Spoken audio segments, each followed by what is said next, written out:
جب میں نماز پڑھتی ہوں نا تو نماز میں لگاؤ نہیں رہتا، دماغ جو ہے نا ارد گرد کی باتوں میں لگا رہتا ہے۔ بڑی کوشش کرتی کہ نماز میں لگاؤں نماز میں ہی توجہ دوں، پھر بھی دماغ نہ چلتا رہتا ہے۔ بڑی ٹینشن ہوتی ہے کہ فائدہ ہی کوئی نہیں نماز پڑھنے کا، یہ خالی سجدہ ہی ہوئی جا رہا ہے۔ اللہ تعالیٰ کو تو یہ چیز پسند ہی نہیں ہے۔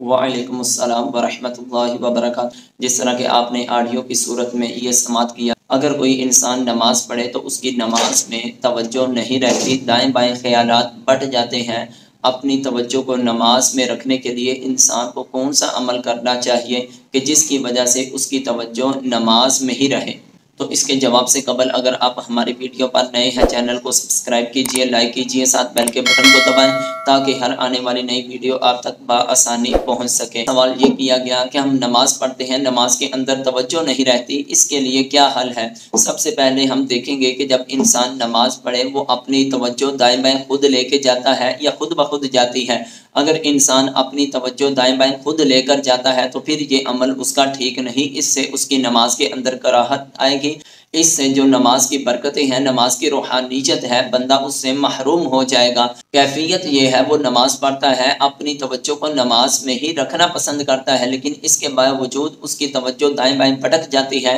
تو وہ بندہ 6 کام کرے۔ جب وہ 6 کاموں میں سے کوئی ایک کام کرے گا تو یقینی طور پر اس بندے کی توجہ جو ہے وہ صحیح طور پر نماز کی طرف رہے گی، اس کا خیال دائیں بائیں نہیں بٹے گا۔ ان 6 کاموں میں سے سب سے پہلے یکسوئی کے ساتھ نماز پڑھے، یعنی اس کی یکسوئی کے اندر جو چیزیں رکاوٹ بننے والی ہیں ان تمام کی تمام چیزوں کو وہ ختم کرے۔ فرض کرے کہ کسی انسان کو پیشاب یا پخانے کی حاجت ہو، وہ نماز شروع کر دے تو اس کی نماز کے اندر توجہ نہیں رہتی۔ اگر کسی انسان کو بھوک زیادہ لگی ہوئی ہو تو پھر بھی اس کی نماز کے اندر توجہ نہیں رہتی۔ کوئی چیز کھائی، اس کا ذائقہ ابھی منہ میں موجود ہے، کلی کیے بغیر ہی اس نے نماز پڑھنی شروع کر دی، یا کوئی چیز اس کے دانتوں میں پھنسی ہوئی ہے، اس نے نکالا نہیں، ویسے ہی نماز پڑھنا شروع کر دی، تو اس طرح اس بندے کی نماز میں توجہ نہیں رہے گی۔ اسی طرح ہر وہ چیز جو اس کی یکسوئی کے اندر رکاوٹ بنے، نماز شروع کرنے سے پہلے ان تمام چیزوں کو ختم کرے تاکہ توجہ سے نماز پڑھ سکے۔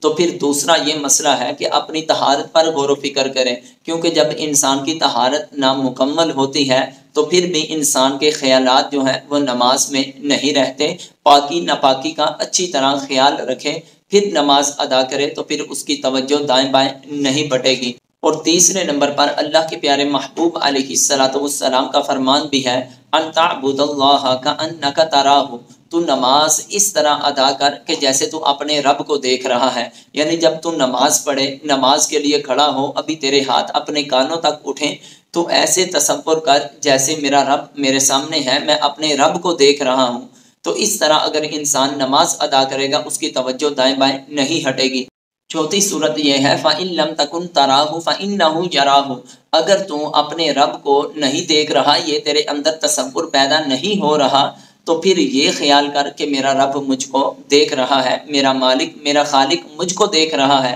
جب انسان اس طریقے سے نماز ادا کرے گا تو پھر اس کی نماز کے اندر یکسوئی پیدا ہوگی، اس کی توجہ دائیں بائیں نہیں ہٹے گی، کیونکہ جب کوئی انسان کام کر رہا ہو، اس کا مالک اس کو دیکھ رہا ہو تو پھر وہ کام سے دائیں بائیں توجہ نہیں ہٹاتا، پوری یکسوئی کے ساتھ توجہ کے ساتھ نماز پڑھتا ہے۔ تو جب اس طرح انسان نماز ادا کرے گا کہ وہ اپنے رب کو دیکھ رہا ہے یا اس کا رب اس کو دیکھ رہا ہے، اگر اس کا نماز کے اندر یہ تصور پیدا ہو گیا تو یہ نماز ہی اس کے لیے معراج کا سبب بن جائے گی۔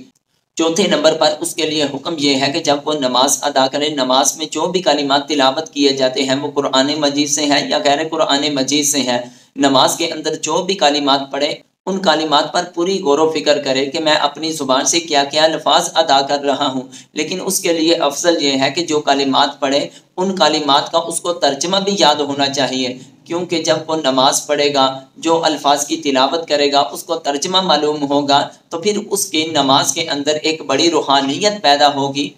کیونکہ جب وہ ترجمے کے اوپر غور و فکر کرے گا تو پھر اس کی توجہ دائیں بائیں نہیں ہٹے گی، وہ نماز کے اندر ہی اس کی توجہ رہے گی۔ تو پھر اس طرح کرے کہ اس نماز کو اپنی زندگی کی آخری نماز سمجھ کر ادا کرے، کیونکہ جب انسان کسی کام کو اپنی زندگی کا آخری سمجھ کر ادا کرتا ہے تو وہ انسان کام جو ہے وہ بڑا عمدہ طریقے سے کرتا ہے۔ حدیث پاک کا بھی ویسے بھی مفہوم ہے کہ انسان جب بھی نماز ادا کرے کہ اسے اپنی زندگی کی آخری نماز سمجھ کر ہی اس نماز کو ادا کرنا چاہیے، کیونکہ جب انسان اس طرح نماز ادا کرے گا، اپنی زندگی کی ہر نماز کو آخری نماز سمجھ کر ادا کرے گا، تو پھر بھی وہ پوری یکسوئی کے ساتھ نماز ادا کر سکے گا، اس کی توجہ دائیں بائیں نہیں ہٹے گی۔ جب انسان نماز ادا کرے تو پھر فقہ کرام یہ فرماتے ہیں کہ اگر وہ اکیلا نماز پڑھ رہا ہے تو جو الفاظ تلاوت کر رہا ہے ان الفاظ کو کچھ اونچی آواز سے پڑھ لے، اتنی اونچی آواز سے پڑھ لے کہ اس کی آواز اپنے کانوں تک سنائی دے۔